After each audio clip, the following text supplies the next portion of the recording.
Muchos años duré en lo mismo, hasta el día que puso en peligro lo más valioso, mi vida y la de mi familia. Una vida sin violencia es posible. Con la línea de emergencia asterisco 212, puedes cambiar tu situación de abuso o la de alguien que conozcas. Confidencial, sin costo y disponible las 24 horas. Llama al asterisco 212. Ministerio de la Mujer. Estamos cambiando. Buenas de nuevo y bienvenidos a este segundo episodio de la segunda temporada de A Contracorriente. Como les dije en el episodio anterior, esta segunda temporada está motivada para descubrir si es o no verdad que las mujeres ostentamos una posición privilegiada en la sociedad por encima de los hombres.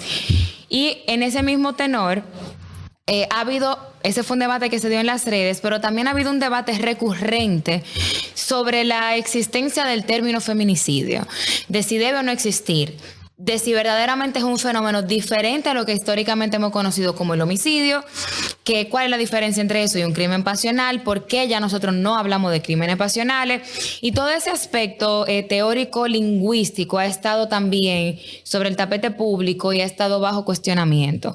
Por eso en el episodio de hoy vamos a hablar de violencia contra la mujer y de feminicidios, y para eso nos acompaña Yadira Núñez, encargada de atención a la violencia contra las mujeres e intrafamiliar del Ministerio de la Mujer. Yadira, bienvenida.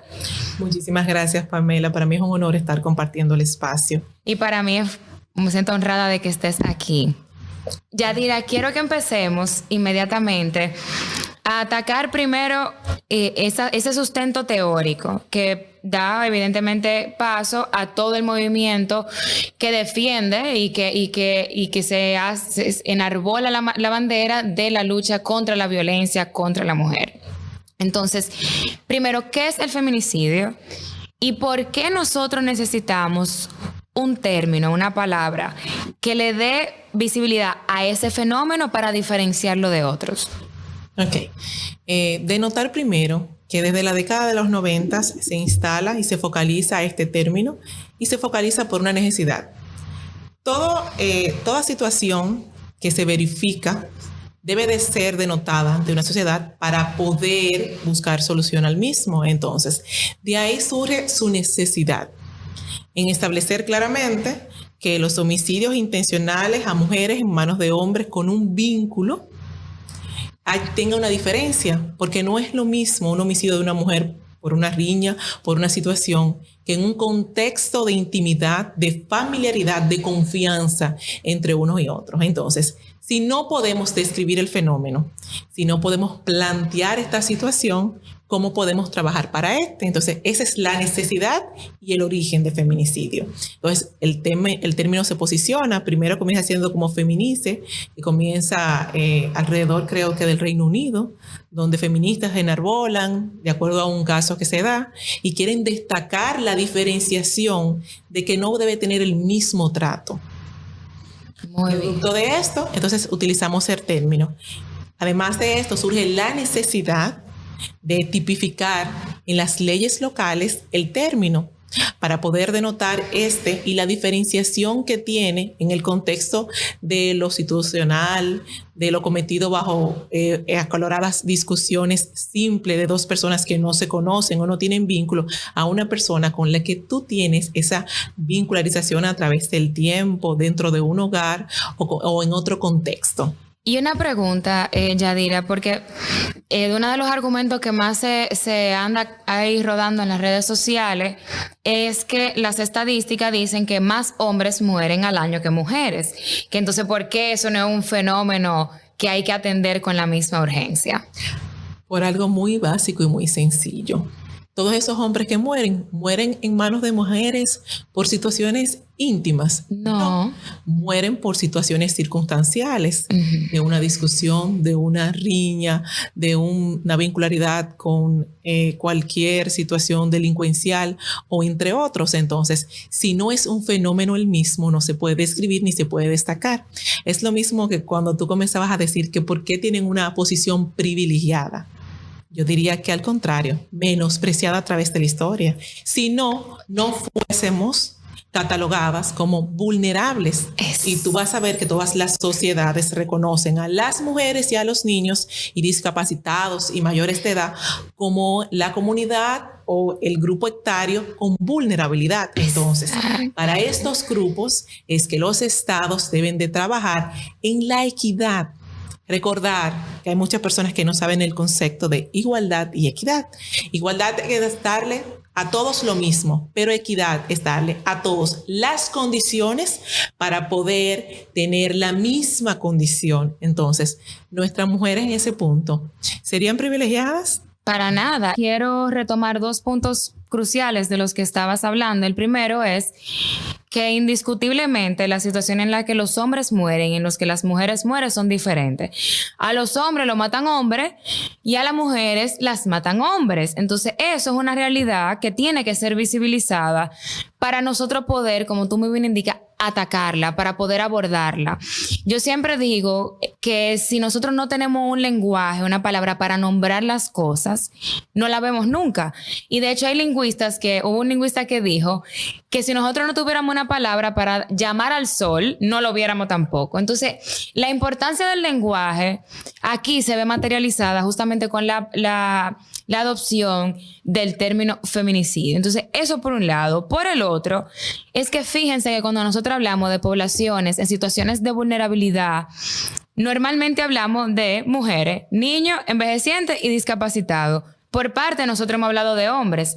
Claro, hay factores que raza, pobreza, etcétera, que sí ponen a hombres y mujeres en situaciones de vulnerabilidad, pero de manera general es indiscutible que los hombres ostentan una posición privilegiada dentro de la sociedad a través de un sistema que les da beneficios, les otorga privilegios, y son privilegios porque nosotros las mujeres no los tenemos. Poner esto de un espacio privilegiado es básicamente dar un ejemplo. Si usted va a la escuela, 2 niños o 2 niñas X, y cada una va con su mochila, pero una va con los libros de texto y la otra no va con los libros de texto. ¿Cuál usted preferiría ser?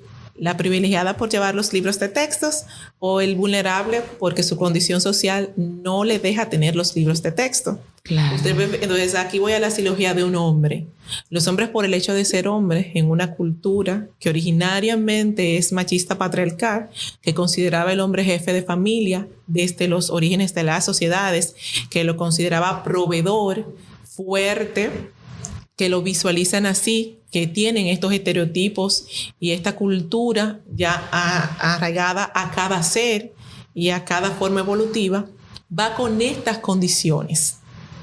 Entonces, esta mujer, que era considerada débil, cuidadora de hogar, reproductora, cuidadora, se le ve con estos rasgos de vulnerabilidad. Entonces, ¿qué hay que hacer? Pues darle las mismas condiciones para que ambos puedan estar en una sociedad que sea igualitaria y que exista la equidad. Entonces, aunque nos quieran poner como privilegiadas porque hay muchas políticas públicas para llevarnos a condiciones de equidad, no es que queremos ser.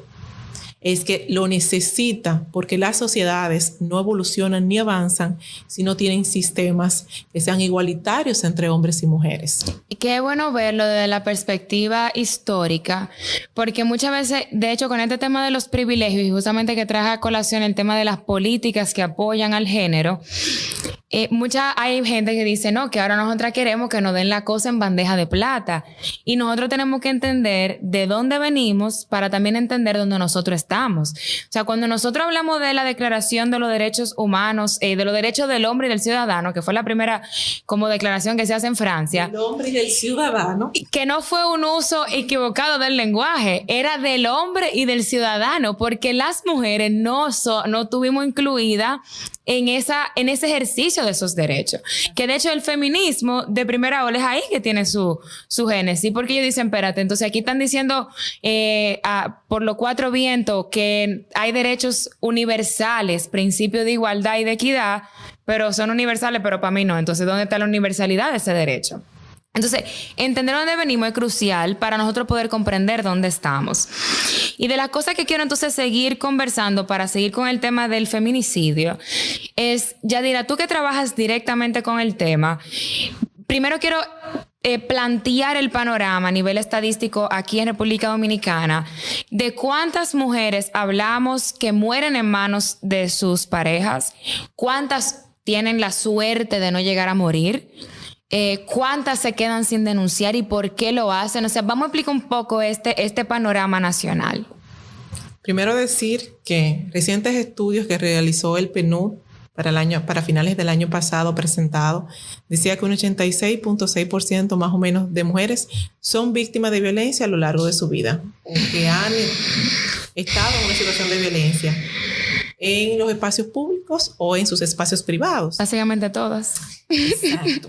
Y cuando se circunscribía, se decía que la minoría, las edades estaban entre unos 14 años hasta unos 60 y pico de años. O sea que esto nos da cifras muy elevadas de violencia. Ahora bien, de todo este porcentaje, solamente había como un 30% de mujeres que denunciaban.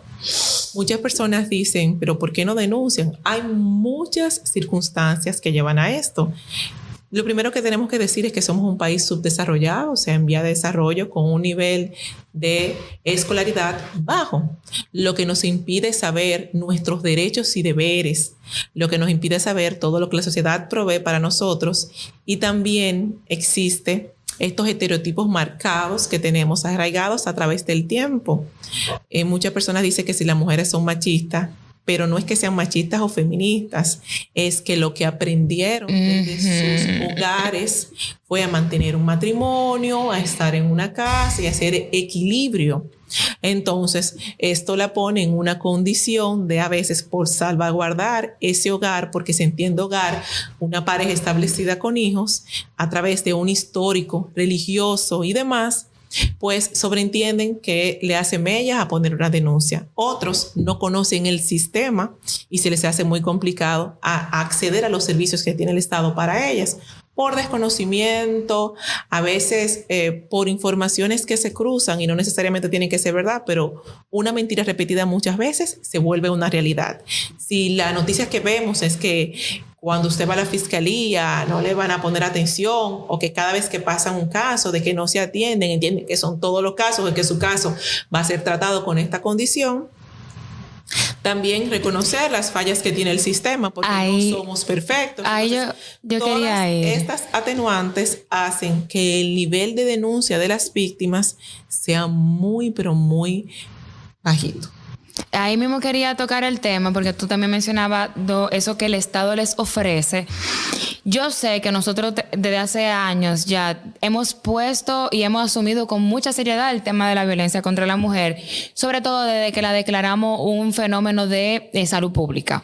Que antes, incluso, para los que no lo saben, antes la única que podía denunciar era la mujer afectada, la víctima. O sea, una persona externa no podía denunciar que dentro de un hogar estaba ocurriendo una situación de violencia. Luego eso definitivamente cambia en la ley, y además de que la ley también cambia el tema del retiro de la denuncia. O sea, antes una mujer denunciaba, se veía bajo la presión económica, la presión social, incluso la agresión de su pareja, y se ve en la obligación de retirar la denuncia. Entonces, cuando retira la denuncia, antes el caso quedaba ahí.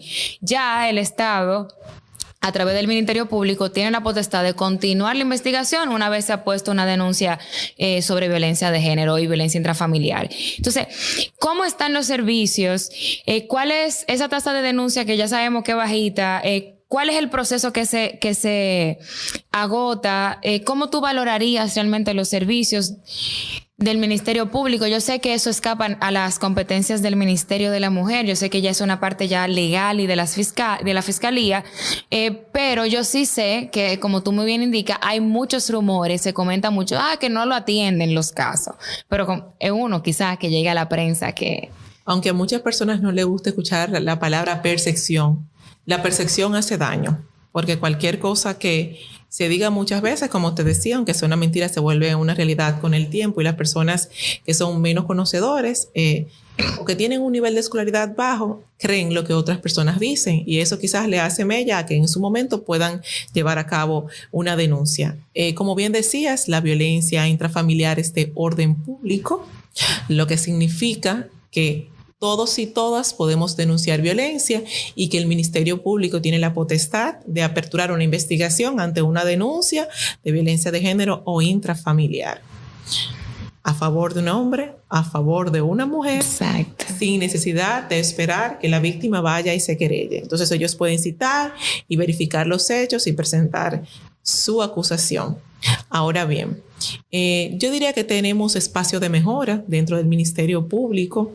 Digamos que un presupuesto mayor para que tengan mejores condiciones la unidad, fiscales más dispuestos, más comprometidos y procesos más claros, establecidos independientemente de la demarcación donde estén. Hemos estado trabajando de la mano, no podemos decir que no, porque la ruta crítica de violencia engloba a varias instituciones que tienen que trabajar a favor de las políticas públicas y de la atención a violencia en casos de violencia en contra de la mujer. No todo se lo podemos dejar al Ministerio Público. Por ejemplo, el Ministerio de la Mujer juega un papel predominante con respecto a los refugios seguros. Si al Ministerio Público una mujer pone una denuncia y le establece que su vida corre peligro, pues interviene el Ministerio de la Mujer llevando a esta mujer que pone una denuncia y sus hijos menores de edad a un refugio seguro. Pero también interviene la policía, porque en esta gestión de gobierno el presidente ha tenido una visión femenina, ha visto el problema y lo ha querido enfrentar, y él mismo ha tenido iniciativas muy potables para los avances con respecto a las mujeres. Generó el Gabinete para las Mujeres, Adolescentes y Niñas, que tiene esta estructura política para poder implementar el plan estratégico que se trabajó desde el Ministerio de la Mujer, encabezado por la ministra, que también ha apostado a hacer algunos cambios para establecer una política integral de atención a las mujeres para poder enfrentar este flagelo. Ahora que tú mencionas lo del gabinete, cuando hablamos de violencia de género contra la mujer, yo normalmente me imagino mujeres adultas en manos de sus parejas o de sus esposos, de su pareja sentimental. Pero quizás si lo viéramos un poco más desarraigado, las adolescentes son víctimas de violencia, son más o menos propensas a denunciar. Nuestras niñas son víctimas de violencia y son el grupo etario que más está padeciéndolo, porque un embarazo en adolescente es una violencia. Aún se embarace de un menor de edad también. Aún se embarace, porque sus padres deberían de ser garantes de que esa niña esté en la escuela o en su casa, no teniendo relaciones con otro menor. Y eso indispone incluso su desarrollo evolutivo, mental, profesional, educativo, social, físico, porque no es el momento para ella estar desarrollándose como madre o cuidadora, sino ella debería estar siendo una niña que otros cuidan. Entonces, esto genera violencia. Estas niñas son dependientes económicamente, normalmente no terminan su escolaridad. Pasan mucho trabajo para adquirir un grado que les permita tener una profesión. Entonces, eso es violencia. Exacto. Eso le da un grado mayor de vulnerabilidad y les impide evolucionar. Y recordar que las niñas y adolescentes son el futuro de nosotros y la garantía de que las cosas van a salir bien. Si nuestras menores están siendo violentadas desde niñas, no podemos tener un futuro fiable. Y que además realmente hice la aclaración porque tenía la duda, pero la realidad es que la mayoría de las menores de edad que quedan embarazadas, las estadísticas lo que me dicen es que la diferencia etaria es de a unos 10 años. Así es. El presidente promulgó la ley 121 que prohíbe la dispensa del matrimonio infantil, que también era una gran aberración que todavía tenía el país, pero siguen siendo los matrimonios de hecho más elevados que los matrimonios de derecho. Exactamente. Entonces, esos matrimonios de hecho que son concebidos y consentidos por la misma sociedad dominicana, porque en los campos entendían que desde que tenían cierta edad ya podían formar una familia, y por otras condiciones socioeconómicas y sociales es una degradación al final. Nuestras niñas están para estar en las escuelas, para aprender, para formarse y ser el futuro del mañana.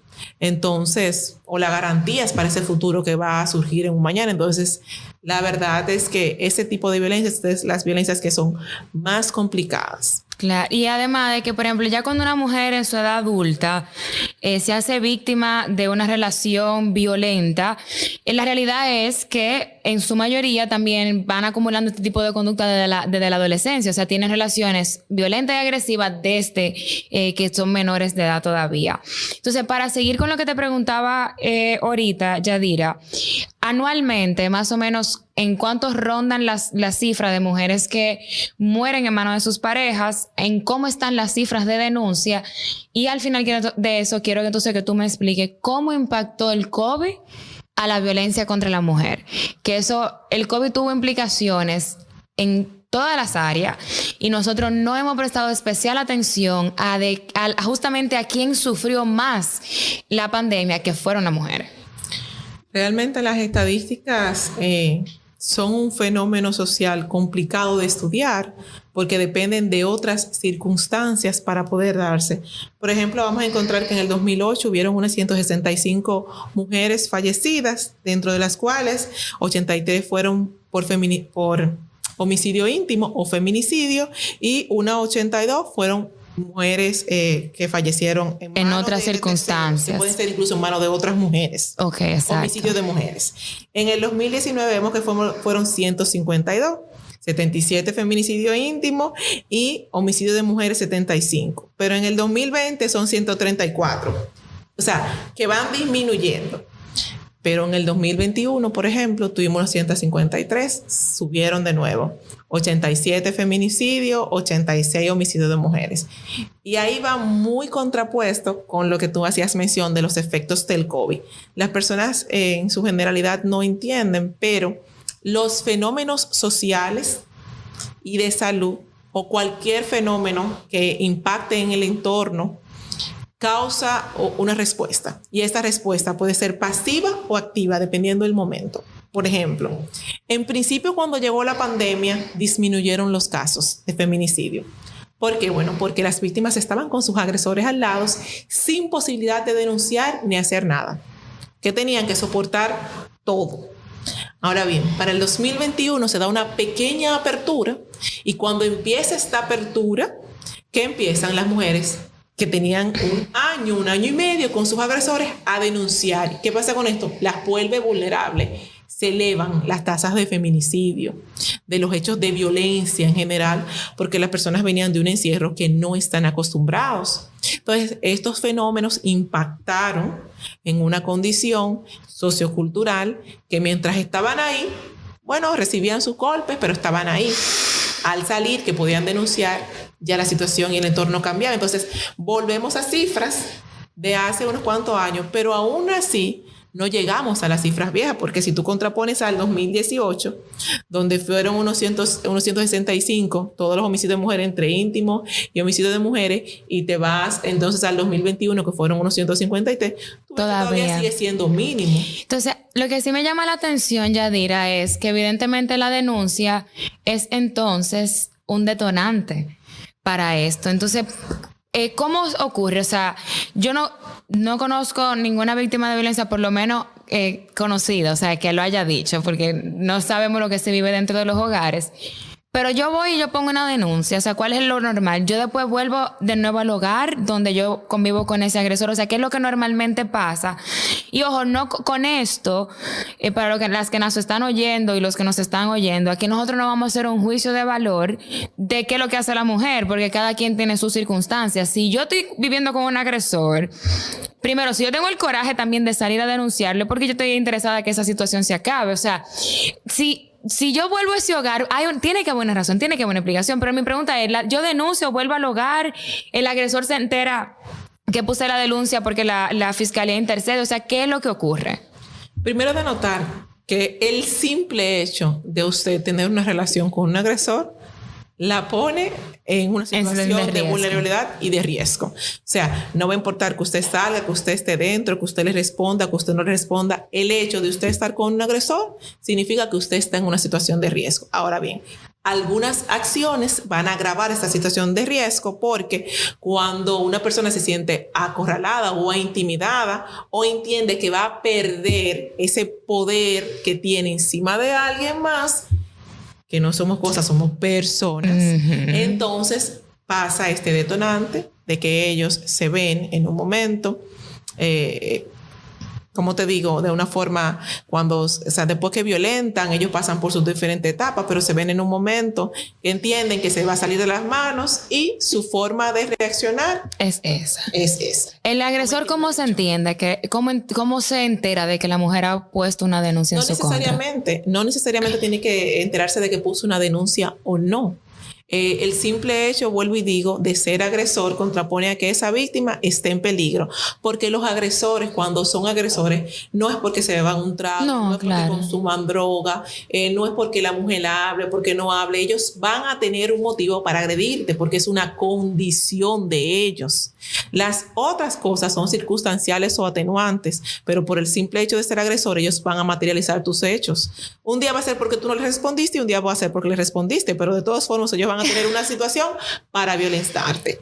Entonces, para que dejen de hacer excusas para sus hombres violentos, que ojo, también la violencia no solamente es física, o sea, si usted está sufriendo de violencia, es emocional, es psicológica, es patrimonial, es económica. Exactamente. O sea, si usted está sufriendo de otra forma de violencia, deje de hacer excusas por su pareja. Eso no es, él no es naturalmente así y no está bien que él sea así tampoco. O sea, y no es porque se bebió 2 tragos y no es porque usted llegó tarde y no es por el hecho de que usted se puso una ropa que a él no le gusta, es por el hecho de que él es un agresor y eso es una condición que debe de tratarse. Exactamente. Repita después de mí. La víctima nunca es responsable. Nunca, jamás. La víctima nunca es responsable y no es el trabajo de la víctima la de corregir, reparar, arreglar, como se mete mucha mujer en la cabeza, la mentalidad de ese agresor.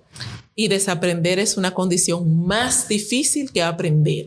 Cuando un hombre tiene una conducta que puede ser aprendida de cuando era pequeño, porque la violencia es una conducta aprendida, que puede ser aprendida porque vivía en un sector muy violento o que puede tener cualquier condicionante. O sea, Yadira, aprender es complicado. Cuando tú dices que la violencia es una conducta aprendida, ¿tú quieres decir entonces que los hombres no es que son naturalmente violentos? No, pero miren qué cosa. Una persona, todas las personas nacemos en igualdad de derechos y condiciones. Nuestro entorno va permeando y moldeando nuestro carácter y lo que somos, lo que vivimos en nuestros hogares, lo que tenemos en nuestro entorno social, en nuestro entorno escolar, nos va moldeando para ser lo que nosotros somos. Muchos hombres son violentos y había un estudio que presentó el doctor Luis Berger, director del Centro Conductual para Hombres, un excepcional profesional, donde decía que la gran mayoría de los hombres que estaban cursando sentencia o yendo al Centro Conductual para Hombres por situaciones de violencia, venían con situaciones de violencia desde sus hogares. Algunos fueron violentados pequeños, otros nacieron y se criaron en entornos sociales agresivos y demás. La violencia es una conducta aprendida. Exactamente, porque esa es otra, que la gente ahora cree que uno tiene que aguantarlo porque los hombres, ellos son así. Y muchos dicen que fue en un momento de desliz, que tenía problemas. No, nada justifica que usted violente. Ninguna circunstancia. Y si usted violenta y es violento, usted tiene una condición de violencia que debe de trabajar en un centro conductual. Exactamente. Esas son las condicionantes, sea hombre, sea mujer. Y una pregunta, Yadira, las mujeres que tienen la dicha de no terminar esas situaciones en la tumba, o sea, las que vamos a ver esa palabra, las que son agredidas y logran denunciar y escapar de esas situaciones, ¿por dónde anda esa cifra? Y normalmente me imagino que quienes denuncian son víctimas de violencia física, ¿verdad? La verdad es que denuncian todo tipo de violencia. La única que algunas violencias son menos visibilizadas por esta sociedad porque tienen menos arraigo, porque son menos conocidas y porque las personas no le entienden como un tipo de violencia. Ni la misma víctima. Ni las mismas víctimas. Nosotros normalizamos la violencia en esta sociedad dominicana y eso es histórico, también en Latinoamérica, por la misma cultura que tenemos patriarcal. Entonces, al nosotros no visibilizar la violencia, muchas veces no sabemos que estamos siendo víctimas de violencia o minimizamos el hecho de. Pero bien, cuando una víctima decide ir a denunciar, ya ha cursado casi siempre todas las etapas y los ciclos. Las que deciden de verdad ir a denunciar, su gran mayoría, decíamos que era como un 30% las que denunciaban, de ese 100%, pero de este porcentaje que denunciaban, su gran mayoría son por una violencia física y ya extrema. Cuando una mujer decide ir a denunciar, tiene todo un historial de violencia. Son muy pocas las que van a la primera cachetada o al primer jalón. Entonces, cuando estas mujeres van a poner la denuncia, hay muchas circunstancias que por desconocimiento de ellas a veces es difícil manejar. Pero la forma es ir a la unidad de violencia más cercana que le corresponda, poner una denuncia por violencia de género, maltrato o violencia intrafamiliar, establecer la realidad de los hechos, porque muchas mujeres van y dicen, yo lo que quiero es que le den un susto o que él cambie, y los fiscales la miran y le dicen, aquí no estamos para dar susto. Entonces, si usted no puede ir con un muertón en la cara, decirme a mí que usted lo que quiere es que lo llamen o que le den un susto. Entonces, ahí entran las controversias. El fiscal toma una denuncia, la manda a una evaluación psicológica. Esta evaluación da unos resultados de los niveles de violencia que ha cursado y el nivel de vulnerabilidad que tiene esa víctima ante esta situación, y se le hacen recomendaciones oportunas. El Ministerio Público emite una orden de protección, hace una remisión a casa de acogida, le puede decir simplemente dar una citación para la pareja si no tiene agravante, y solicita, dependiendo la condición de la denuncia, normalmente orden de arresto en contra de su agresor.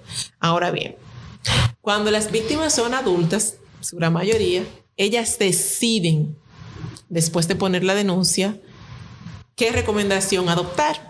El Ministerio Público le puede decir, mira, usted tiene que ir a una casa de acogida porque su vida corre peligro. Pero ella puede decirle, no, mira, yo tengo una familia segura en otra provincia, yo me quiero quedar con tal familiar. Es una posibilidad. Otras dicen que no, que él no le va a hacer nada, que él no es capaz de llegar a esos extremos. Otras dicen que no, que él no sabe que ella está poniendo la denuncia, que simplemente avancen rápido. O sea, cada caso es muy sui generis y se ve una inmensidad de situaciones que plantean. Una de las cosas que se establecieron en el Plan Estratégico por una Vida Libre de Violencia que creó el Ministerio de la Mujer cuando entró esta gestión de gobierno fue un eje que se llamaba reparación integral. Y como tal, el plan estratégico era integral, porque vimos que una gran cantidad de las mujeres que denunciaban retiraban la denuncia o no seguían el proceso porque tenían una dependencia económica del agresor.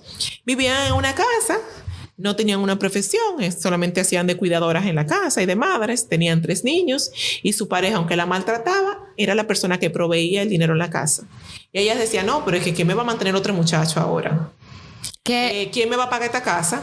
Entonces el ministerio creó este plan, que es el Superate Mujer, para mujeres con dependencia económica y alto grado de vulnerabilidad, para darle un sustento. Es uno de los planes sociales o ayudas sociales más altos de Latinoamérica y el Caribe, que se creó en el país, de unos 10,000 pesos, que son 6,500 en efectivo y 3,500 en bonos alimenticios, precisamente para que esa dependencia no las arrastre a una tumba. Que por cierto, quiero hacer la acotación aquí, para que después entonces no vayan diciendo, porque que uno ve de todo, Yadira, en las redes. Pero es muy bueno así, si te están manteniendo. Entonces, la violencia, como bien señalabas ahorita, también hay una violencia económica y patrimonial que existe, que se da incluso que el hombre agresor no quiere que la mujer trabaje y empieza por ahí.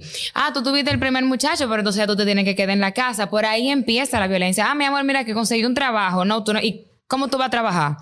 Resaltar en ese punto que muchas personas piensan que solamente las mujeres con escasas situaciones económicas son las que sufren violencia. Hay mujeres de todos los estratos sociales siendo víctimas de violencia, desde un juez hasta un fiscal, desde un fiscal hasta una maestra, hasta una funcionaria pública, hasta una mujer que gane más que él, hasta una mujer que gane más que un hombre. Una de las formas de ejercer esa agresión en muchos agresores respecto a mujeres es ir limitándole su entorno, juntarse con su familia, con amigas, limitarle sus accesos económicos, porque mientras más vulnerable es, más poder ejerce sobre ti. Ay, Dios mío, yo necesito que todo el mundo vea este episodio del podcast. Claro, porque es que es muy complejo. Y yo, por ejemplo, veo en mi entorno a veces señales de violencia en relaciones que, es verdad, hay algunas que no escalan, hay algunas que se quedan en un constante, en una violencia psicológica que no es menos grave que otro tipo de violencia, pero como es menos visible, la gente la tiene como tolerable más que la violencia física. Pero esas violencias, ese tipo de violencia suelen escalar en algún momento. distinto. Y si usted está con una pareja a la que usted tiene miedo de que si se bebió 2 tragos, en los casos de todavía estas mujeres que no han llegado a ser golpeadas, si él se bebió 2 tragos, yo ese día no le puedo ni hablar porque por si acaso. O sea, si usted tiene miedo de su pareja, yo creo que es una alerta importantísima. Hay unos violentómetros. Ajá, buenísimo. En muchas ocasiones, para que las mujeres vieran signos. Algunas veces, yo me río porque algunas veces relajaban con el término del violentómetro de que, no, pero todo es síntoma de violencia. No todo es síntoma de violencia. No todo. Pero hay síntomas que son muy claros y precisos de que una persona le va a ejercer violencia. Y la violencia es ascendente, no descendente, porque si usted no se trabaja esa forma conductual, usted no la puede cambiar. Y en ese ciclo de la violencia te maltratan, se disculpan y luego vuelve ese maltrato y se duplica, porque primero yo te hablo mal, luego te prohíbo, exacto. Luego te limito, ejerzo poder sobre ti, la próxima vez te voy a pegar. No, después que te di, y yo no te vuelvo a dar. ¿Qué tú hiciste? ¿Cómo tú estás trabajando eso? Porque, o sea, son cosas innatas de una persona que lo que aprendió fue a ser violento. No, porque él no me jalaba los cabellos, no le gustaba que yo saliera vestida así y ese día él tenía 2 tragos. No. Eso va a seguir creciendo. Eso va a seguir y esa persona es violento y tiene que trabajarlo. Los episodios de violencia no son tales episodios. Exacto, no son episodios. No, uno lo ve y que los episodios fue un episodio porque fue una situación de un momento, pero no es que sea una situación que se va a quedar solo en ese momento. Ese episodio se va a seguir repitiendo y puede ser que cuando se repita sea fatal. Por eso los feminicidios son la forma extrema de violencia, porque primero hay violencia, luego, primero hay violencia psicológica, puede ser verbal, luego física, luego feminicidio. Te matamos, O sea, llega un punto y yo quiero que tú escuches incluso algunas formas o lo que dicen algunos agresores luego de que lo hacen. Ay, Dios. Ella me llevó, me provocó, se buscó. Incluso la prensa en las publicaciones que hacen, donde vuelven y violentan y agreden esa familia que perdió. Diciendo, mujer que tenía relación extramatrimonial, su pareja es exacto. Usted no es culpable, no. Muerte de mujer a manos de su pareja. Exactamente. O sea, vamos a dejar de violentar, porque nadie es responsable de que otro la agreda. Nadie, bajo ningún contexto. Si nosotros resguardamos los derechos de una persona imputada que puede haber matado a otro, garantizándole sus derechos fundamentales, quiere decir que su derecho se limita a donde llega el mío y viceversa. O sea que nadie tiene derecho bajo ninguna circunstancia a agredir a otra persona y nunca puede ser justificado.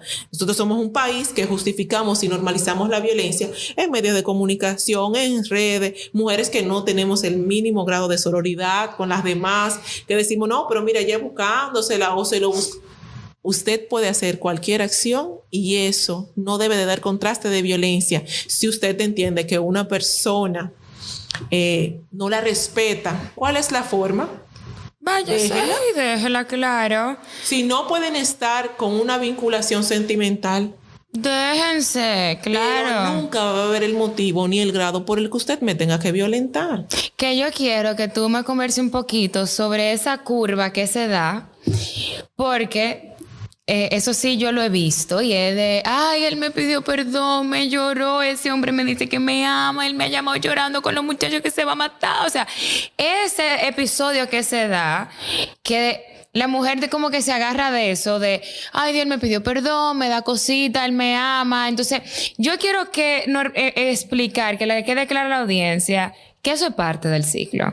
Que eso todos los agresores lo hacen. Eso es el ciclo. Está definido, conceptualizado, se da en los diferentes talleres, cursos, procesos de sensibilización. Existe un ciclo de la violencia donde el agresor, primero te busca como si fueras una presa, o sea, los animales. Te corteja, te busca, te obtiene. Ahora tú eres de él. El enamoramiento. Tú llegas a él, empiezas a dar esos indicativos mínimos de no me gusta esa ropa, si tú no vas a salir conmigo, tú no tienes por qué ganar más que yo, trabaja menos, no me gusta que te juntes con esa amiga, tú tienes que estar aquí a las 8 de la noche, no te compro un carro, yo te busco y te llevo. Y no es que no podamos tener parejas que sean conscientes y amables. Es ver estos signos que son limitativos a nosotros. Porque cualquier pareja puede buscar a su pareja. Yo adoro que mi esposo vaya por mí. Pero el que mi esposo estuviera todos los días en esa puerta para que nadie me lleve un día, que se moleste si lo hacen, sí es un signo. Entonces, ¿qué pasa? Te cortejo, te tengo, eres mía, te empiezo a prohibir pequeños detalles, empiezo a dar esos síntomas. Luego te llamo la atención, como que yo tengo derecho encima de ti a pedir, a obligarte, a coartarte, de ligarte, de estar. Luego te agredo. De alguna forma te agredo. Ya sea humillándose, ya sea llamándote la atención, ya sea con un golpe. Cuando veo la acción y te veo sufriendo, voy donde ti. Me disculpo, si te debía llevarte a un viaje te llevo, si querías ir a un restaurante te agasajo con esto para tenerte feliz. Pero luego de que vuelvo a tener ese poderío encima de ti, bajo cualquier otro contexto, vuelvo y lo hago. Y me excuso. Me excuso, tú te lo buscaste, tú sabes que no me gusta. Tú sabes que yo me pongo así, no me haga caso. Señores, esas son cosas que yo oigo y que no puede ser. No. Entonces, son síntomas de ese ciclo que se va dando y las mujeres nos vamos envolviendo en te agredo, luego te cortejo, te agredo, luego te cortejo, te busco la vuelta y ya se vuelve como una situación que muchas personas le dicen de toxicidad. Pero simplemente se vuelve un ciclo de violencia que normalmente va desencadenando más violencia, envuelven a las personas que están en tus hogares o a tu alrededor, porque las personas se dan cuenta. Lo que pasa es que no todos tenemos los lentes especializados para ver que es una situación de violencia y atacamos a la víctima en vez de colaborarle. Exacto. No somos sororas si somos mujeres y si somos hombres no entendemos. Dicen, no, esa mujer tiene un hombre que es celosísimo, no se le acerque. Eso no es lo que usted tiene que hacer si tiene una amiga pasando por eso. Es, yo te puedo servir en algo. Mira, te voy a mandar este texto para que tú lo leas. Porque me parece que puede ser que te pueda servir sin lesionar, sin agredir. Muchas veces las víctimas solo necesitan esa mano amigo que la entienda y que no le reclame y que no le reproche por algo que ella no tiene la culpa y que a veces ni siquiera entiende.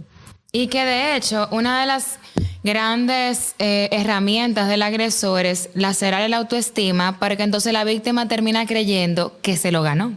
Exactamente. La víctima termina creyendo que se lo merece, que fue que lo provocó. Entonces, hay un entramado muy complejo, por eso siempre digo, nunca podemos juzgar a la víctima, no le podemos caer encima. La víctima puede tener 10,000 señales enfrente de ella y uno no sabe qué está ocurriendo en esa mente, en esos sentimientos que la hagan mantenerse ahí, incluso en esa cartera. Uno no sabe cuáles son las dependencias económicas que tenga. Debemos de darle las condiciones para que pueda cursar un proceso. Que ahí quiero justamente ir para ya ir terminando el episodio. Vamos a hablar de la línea 212 que tiene el Ministerio de la Mujer, asterisco 212, ¿verdad? ¿Qué es? ¿Qué son las casas de acogida? ¿Cómo funcionan? ¿Qué servicios se le ofrecen a una mujer cuando está ahí? Y en tu experiencia, ¿qué tú has visto? ¿Qué pasa? ¿Cuánto dura la mujer? ¿La mujer sale de la casa de acogida cuándo? O sea, ¿cuál es todo ese proceso? Primero que nada, la ley 8803 establece los refugios seguros para víctimas de violencia. Una ley ya vieja del año 2003. Cuando llegó esta gestión de gobierno solamente habían 3 casas acogidas en el país entero y esa ley establece que debería haber una por provincia. El Estado tiene que garantizar el riesgo, esas mujeres que están en riesgo y en condiciones de vulnerabilidad frente a un proceso precisamente para poder atenuar esta situación de violencia, porque su máxima expresión de violencia, los feminicidios, se llevan a cabo porque estas víctimas están desprotegidas con una persona que tiene confianza y que está cerca de mí por esta relación que tienen o que hemos tenido. Entonces, para garantizar esa vida de esa mujer y sus hijos menores, porque a veces no solo las mujeres corren peligro, sino su entorno familiar. Que nosotros vemos en la noticia cada rato, hombre mata sus 2 hijos y la esposa. O la madre. O la madre. Que se metió, cualquier persona, justamente por eso, porque todos se vuelven vulnerables en este entorno. Entonces, para esto son los refugios seguros o casas de acogida. Para ingresar a un refugio seguro, puede ser el Ministerio Público cuando van a poner denuncia, o puede ser a través de la línea asterisco 212, o puede ser a través de otras entidades como la policía o salud pública que tengan una víctima, den la voz de alerta al asterisco 212 y se vayan en rescate de esa mujer. ¿En qué contexto yo como víctima llamo al 212? Como su nombre lo dice, es una línea de emergencia. Línea de emergencia significa que usted tiene una emergencia que no puede manejar y que tenemos que trabajar o entrar. Anteriormente teníamos como línea de emergencia el 911, pero el 911 atiende todo tipo de casos y hay casos que son especializados que debe de atenderlo especialidades. No es lo mismo tú llamar con una situación de que dos personas están peleando que llamar específicamente para decir que hay una situación de violencia intrafamiliar, porque la respuesta debe ser diferenciada y más rápido. Y en lo que tú llamas a un lugar y te pasan al otro, hay una diferencia y el tiempo en esto es vital. Entonces, ¿qué pasa? Si tú tienes una situación de emergencia que estás viendo que están agrediendo a una mujer o que tú estás siendo agredida, tú puedes llamar al asterisco 212 o escribir por el chat y decir: yo estoy siendo víctima de violencia, estoy en tal lugar, mi agresor salió ahora, pero me pegó, y va a ir la línea a rescatarte y va a hacer las acciones del lugar. Si estás agredida y te tiene que llevar a un centro de salud, te va a llevar al centro de salud. Luego te va a acompañar a la fiscalía y luego te van a entrar a una casa de acogida. Pero si estás en un centro de salud y ya vas a entrar a la casa de acogida, también te va a hacer el enlace, porque este es el servicio. Un servicio que se amplió precisamente porque lo que muchos dicen en redes que son una situación de preferencia. Ah, exacto, la situación de privilegio. Es una situación de vulnerabilidad que el Estado ha tenido que atender de forma diferenciada. Que, por cierto, qué bueno que tú mencionas que también hay un chat, porque justamente me llamaba la atención. Yo decía, que mira, si yo estoy con un agresor al lado mío, yo hacer esa llamada puede que se me complique, pero hay un chat disponible. Y la línea de emergencia tiene un chat en el que pueden escribir. Nosotros vamos a dejarle en la descripción del episodio todos los enlaces para el chat y y el enlace para información directa sobre la línea de emergencia. Si no, también para cualquier información se pueden acercar al Ministerio de la Mujer. Tiene 58 oficinas provinciales y municipales en cada provincia del país y en algunos municipios cabecera tienen oficina provincial. Si usted entiende que usted es víctima de violencia y solamente quiere saber si usted lo es o no y tener herramientas a su mano, usted puede acercarse al Ministerio de la Mujer y le vamos a dar la información. Pero si usted tiene una vecina y usted sabe que es víctima de violencia y usted ve a ese hombre agrediéndola, usted puede ser parte de la solución, porque la violencia es de orden público y todas tenemos la misma responsabilidad de ayudar y colaborar en pos de vivir una vida libre de violencia. Entonces usted puede llamar a asterisco 212, mire, yo soy fulana de tal y al lado de mi casa, mi vecino que se llama fulana está dando el nombre a fulano. Es más, si usted no quiere su nombre, diga otro nombre, pero usted puede ser parte de la solución con una simple llamada. ¿O qué usted prefiere? A la semana tener en su lado un velorio y decir: ay, mi pobre vecina, tanto que yo la quería. Que, por cierto, yo te me voy más lejos. Si usted no lo ha visto con sus propios ojos, pero lo sospecha, también acérquese a buscar ayuda, porque nada más la sospecha de que está ocurriendo una situación violenta es una bandera roja, una bandera de alerta de que algo está pasando. Porque yo sé que uno no se puede llevar de los rumores, pero cuando el río suena, muchas veces porque piedras trae. Y si usted oyó voceando y viene trayón en la casa de la vecina y después la vio con un morado, usted no tiene que ver al hombre dándole un trompón para saber que ahí pasó algo. No, y también yo le digo a mucha gente, sea parte de la solución, no del problema. Usted no quiere llamar porque usted no sabe si ellos están en condiciones de eso, pero acérquese a su vecina, invítele un café, dígale: mire, yo estoy para ayudarte. Si tú tienes una situación que me puedas contar, si búsquele material, enséñele la línea, déle la información. Nosotros íbamos con la campaña Vivir sin Violencia es Posible, nosotros fuimos a muchas provincias a presentarla. Y cuando fuimos en un casa a casa, pasando del escritorio al territorio, que era la frase que tenía la ministra, cuando íbamos a esos pueblos, en muchos colmados le preguntábamos si podíamos pegar el sticker de asterisco 212 a la línea de emergencia. Y usualmente solamente habían hombres. Y nosotros en su negocio podemos pegar el sticker. Sí, póngalo, porque uno nunca sabe. Exacto. Entonces, sea parte de esa solución.